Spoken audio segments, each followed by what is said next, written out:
আলহামদুলিল্লাহ। দেশ দেশের বাইরের সকল মুসলিম ভাই বন্ধু মা ও বোনদের প্রতি তালিম টিভির পক্ষ থেকে সালাম। আসসালামু আলাইকুম রহমতুল্লাহি ওয়া বারাকাতুহু। সহিহ মুসলিম শরীফ 2 নম্বর হাদিস। মুহাম্মদ ইবনে হুবাইদ আল গুবারি রহমতুল্লাহ আলাইহি ইয়াহিয়া ইবনে ইয়ামার রহমতুল্লাহ আলাইহি থেকে রিওয়ায়াত করেছেন। তিনি বলেছেন, মাবাদ আল জুহানি তাকদীর সম্পর্কে তার ধারণা প্রকাশ করলে আমরা তা অগ্রাহ্য করলাম।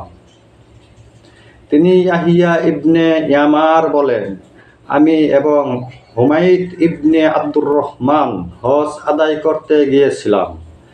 এরপর কাহমাস এর হাদিসের অনুরূপ সনদ সূত্র সহ হাদিসটি বর্ণিত আছে।